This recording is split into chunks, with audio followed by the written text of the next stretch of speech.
Hi friends, Mahanadi serial next எபிசோடுக்கான review என்னென்னு பார்க்கலாம் வாங்க. சேனலை சப்ஸ்கிரைப் பண்ணிக்கோங்க, மறக்காமல் பெல் ஐக்கானையும் கிளிக் பண்ணிக்கோங்க. ரொம்பவே இன்ட்ரெஸ்டிங்கான சூப்பரான ப்ரமோனே சொல்லலாம்.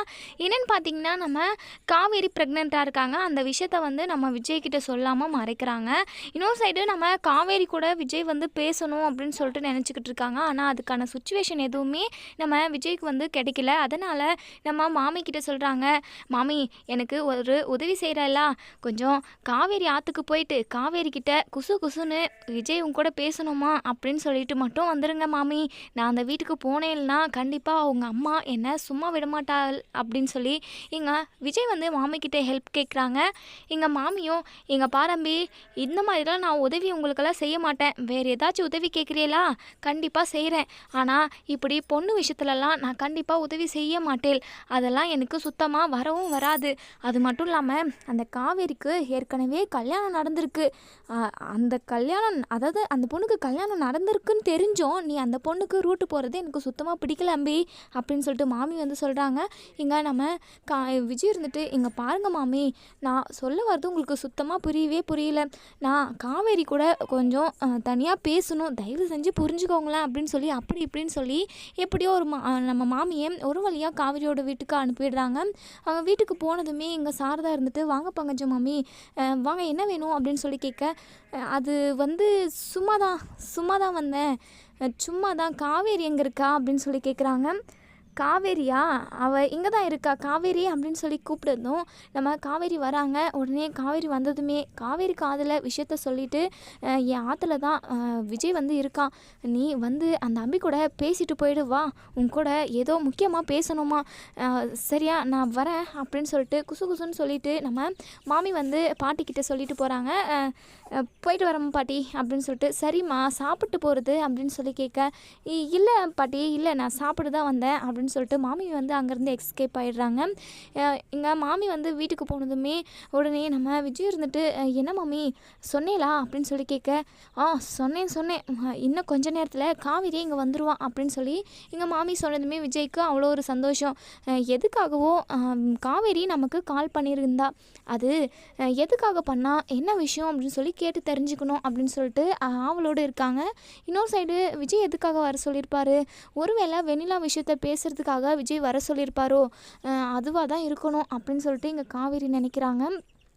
நம்ம காவேரி சரி போயிட்டு பார்த்துட்டு வந்துடுவோம், அப்படி என்ன தான் பேச நினைக்கிறாரு அப்படின்னு சொல்லிட்டு போய் தெரிஞ்சுக்கிட்டு வருவோம் அப்படின்னு சொல்லி இங்கே சாரதாக்கிட்ட எதையோ ஒரு பொய்யை சொல்லிவிட்டு அவங்க இங்கே மாமியோட வீட்டுக்கு வராங்க.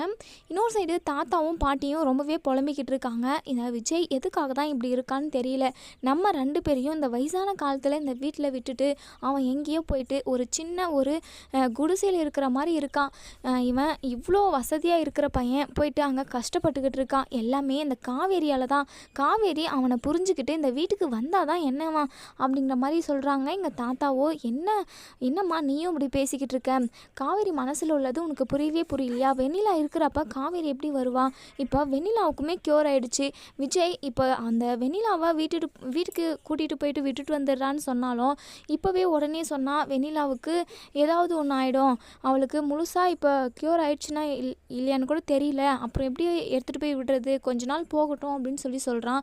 வெண்ணிலா அந்த வீட்டை விட்டு போகாதப்ப அப்புறம் எப்படி காவேரி இந்த வீட்டுக்கு வர முடியும் அப்படிங்கிற மாதிரி சொல்லிக்கிட்டு இருக்காங்க. எங்கள் பாட்டியோ, என்னமோ போங்க, இந்த விஜய் பையன் ஏன்னா இப்படியெல்லாம் பண்ணிக்கிட்டு இருக்கான்னு தெரியல, இந்த வெண்ணிலா வேற இப்போ விஜய்ன்னு சொல்லிட்டு கையவே பிடிச்சிட்டு பின்னாடியே இருக்கா, எங்கே போனாலும் அவகிட்ட சொல்லிட்டு போகணுமாமே அப்படின்னு சொல்கிறாங்க.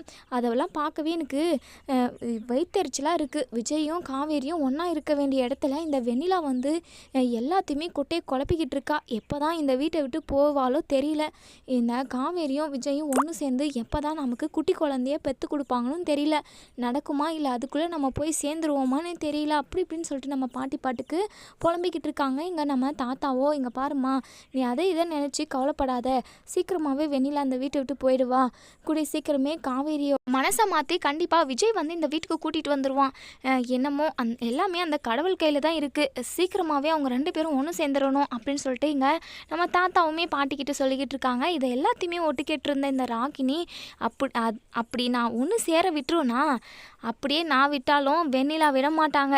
கண்டிப்பாக வெண்ணிலா விஜய் தான் வேணும்னு சொல்லிட்டு ஒத்த காலில் நிற்க போகிறாங்க. இந்த காவேரி எப்போவும் வாளா வெட்டி அவங்க அம்மா வீட்டில் தான் இருக்கணும். எப்படியோ வெண்ணிலா நம்ம இருந்து என்னென்ன வேலையை கச்சிதமாக செய்யணுமோ அது எல்லாத்தையுமே அவங்களே செய்கிறாங்க. அவங்க தடுமாறுறப்ப நம்ம கொஞ்சமாக தூக்கி விட்டால் போதும் அப்படின்ற மாதிரி இங்கே ராகினி யோசிச்சுட்டு இருக்காங்க. இன்னொரு சைடு இங்கே வெண்ணிலா வந்து என்ன போன விஜய் இன்னுமே வரலை, எனக்கு கால் கூட பண்ணலையே, எங்கே போயிருப்பாரு அப்படின்னு சொல்லிட்டு இங்கே தாத்தா கிட்ட வந்து கேட்குறாங்க. தாத்தா, விஜய் போனார், இன்னுமே வரவே இல்லை, நீங்கள் உங்கள் ஃபோன் கொடுக்குறீங்களா, அவர் எங்கே இருக்கார் அப்படின்னு சொல்லி நான் கேட்டு தெரிஞ்சுக்கிறேன் அப்படின்னு சொல்லி சொல்கிறாங்க. உடனே தாத்தா இருந்துட்டு, இங்கே பாருமா, அவன் வேலையாக போயிருக்கான், வேலையை முடிச்சுட்டு அவனாக வரப்போகிறான், அது கூட நீ கேட்டுக்கிட்டே இருப்பியா?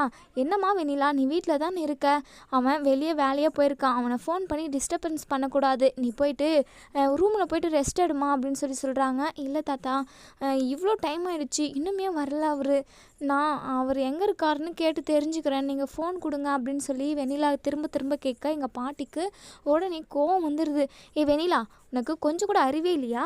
உனக்கு ஒரு டைம் சொன்னால் உனக்கு கேட்கவே கேட்காதா? ஒழுங்காக போயிட்டு ரூமில் ரெஸ்ட் இருக்கிற வேலையை மட்டும் பாரு. தேவையில்லாமல் நீங்கள் நின்று பேசிக்கிட்டு இருந்தேன்னா எனக்கு வெறுப்பாக ஆகுது. ஏதோ விஜய் விஜய் அப்படின்னு சொல்கிற, உன் கூட பிறந்து வளர்ந்தானா என்ன?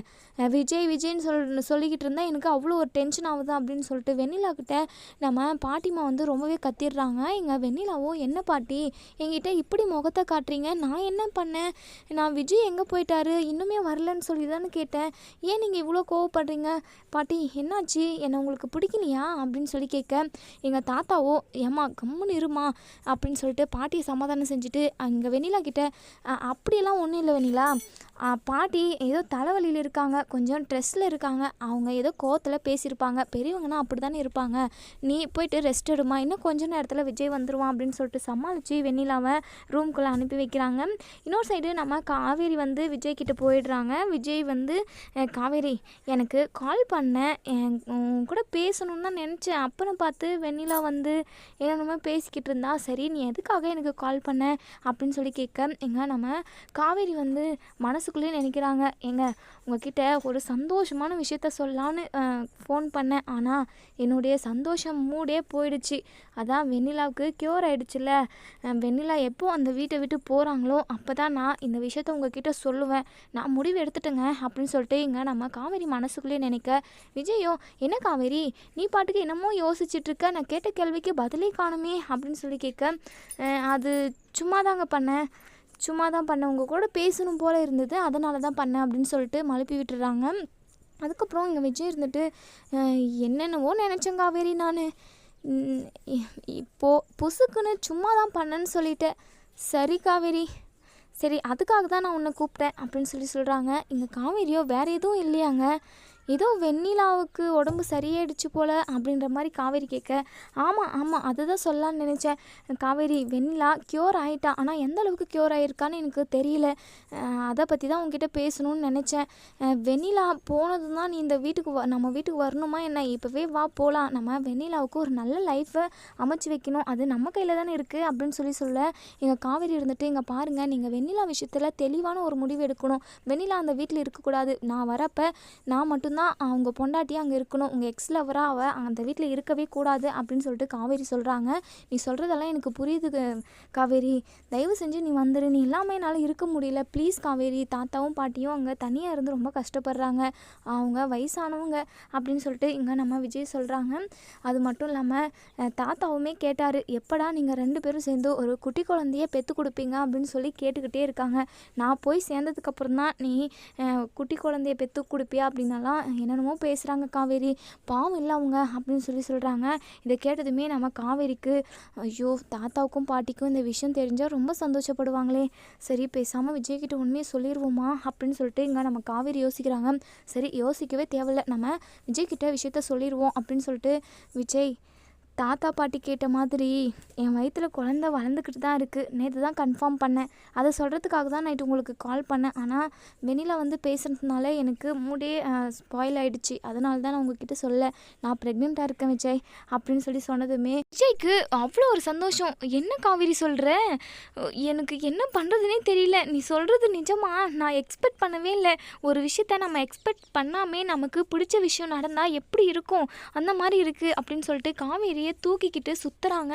காவேரி லவ் யூ டி, இனி நீ நானும் ஒரு நிமிஷம் கூட பிரியவே கூடாது அப்படின்னு சொல்லிட்டு சொல்கிறாங்க நம்ம விஜய். எங்கள் காவேரியோ இங்கே பாருங்கள், கண்டிப்பாக நான் உங்கள் கூட வரவே மாட்டேன். வெண்ணிலா விஷயத்தில் நீங்கள் தெளிவான ஒரு முடிவு எடுக்கணும் அப்படின்னு சொல்கிறாங்க. மகாராணி, நீங்கள் போட்டதே கட்டளை. நீங்கள் சொன்னதை கூடிய சீக்கிரமே நான் நடத்திடுறேன். 1 வாரமோ 2 வாரமோ அதுக்குள்ளே நான் வெண்ணிலாவா அவங்க வீட்டுக்கே கூட்டிகிட்டு போய் விட்டுடுறேன். இப்போது தயவு செஞ்சு என் கூட நீ வா, உடனே வா. நான் தாத்தா பாட்டிக்கிட்டே இந்த விஷயத்த முன்னாடி சொல்லணும் அப்படின்னு சொல்கிறாங்க. இங்கே நம்ம காவேரி இருந்துட்டு, இல்லையே அம்மா திட்டுவாங்க, அம்மாவுக்கு தெரியாமல் நான் எப்படி வர்றது அப்படின்னு சொல்லி கேட்க, நான் இங்கே கூட்டிகிட்டு வந்து விட்டுறேன் வா அப்படின்னு சொல்லிட்டு கையோட காவேரியை விஜயோட வீட்டுக்கு கூட்டிகிட்டு போகிறாங்க. இங்கே விஜயும் காவேரியும் கையை பிடிச்சிக்கிட்டு நிற்கிறத பார்த்த நம்ம தாத்தாவும் பாட்டியும் பயங்கர சந்தோஷப்படுறாங்க. எப்படியோ காவேரியை சமாதானம் செஞ்சு கூட்டிகிட்டு வந்துட்டான் போல் அப்படின்னு சொல்லிட்டு நம்ம பாட்டி ஆரத்தியோடு வராங்க. ஆரத்தி எடுத்து உள்ளே கூப்பிட்டுக்கிறாங்க. அதுக்கப்புறம் தாத்தா ஒரு சந்தோஷமான விஷயம் அப்படின்னு சொல்லிட்டு தாத்தாவையும் பாட்டியும் நம்ம விஜய் வந்து கட்டி பிடிச்சிக்கிறாங்க. காவேரி ப்ரெக்னெண்ட்டாக இருக்கா, இந்த வீட்டு வாரிசை சுமந்துக்கிட்டு இருக்கா அப்படின்னு சொன்னதுமே எங்கள் தாத்தாவுக்கும் பாட்டிக்கும் ரொம்ப ரொம்ப சந்தோஷம். சைடில் இருந்து கேட்ட ராகினிக்கு பயங்கர வயிற்றுச்சலாக ஆகுது. ரொம்பவே டென்ஷன் ஆகுறாங்க. என்ன காவேரி ப்ரெக்னெண்ட்டாக இருக்காளா? என்ன நம்ம எதிர்பார்க்காததெல்லாம் நடந்துக்கிட்டு இருக்கு, இது அவளுக்கு சாதகமாக தானே இருக்கும் அப்படின்னு சொல்லிட்டு ரொம்பவே டென்ஷன் ஆகுறாங்க. எங்கள் காவேரிக்கும் நம்ம விஜய்க்கும் அவ்வளோ ஒரு சந்தோஷம். எங்கள் தாத்தாவும் பாட்டியும், டே எனக்கு கையும் ஓடல காலும் ஓடலடா, எவ்வளோ பெரிய சந்தோஷமான விஷயத்த சொல்லியிருக்க அப்படின்னு சொல்லிட்டு ரொம்பவே சந்தோஷப்படுறாங்க. அப்போ தான் நம்ம வெண்ணிலா வராங்க. விஜய், நீங்கள் எங்கே போயிருந்தீங்க? யார் இவன் கையை பிடிச்சிக்கிட்டு இருக்கீங்க அப்படின்னு சொல்லிட்டு காவேரி அடிக்க போகிறாங்க. உடனே நம்ம விஜய் வந்து வெண்ணிலாவோட கையை பிடிச்சிக்கிட்டு, இங்கே பார் வெண்ணிலா, என் பொண்டாட்டி மேலே கையை வைக்கிறதுக்கு உனக்கு எந்த ஒரு உரிமையும் இல்லை. உன்னை விட எனக்கு காவேரி தான் ரொம்ப முக்கியம். இந்த வீட்டோட வாரிசை அவள் சுமந்துக்கிட்டு இருக்கா அப்படின்னு சொல்கிறாங்க. வெண்ணிலா பயங்கர ஷாக் ஆகுறாங்க. என்ன நடக்கும் அப்படின்றத நம்ம வெயிட் பண்ணி பார்ப்போம் ஃப்ரெண்ட்ஸ்.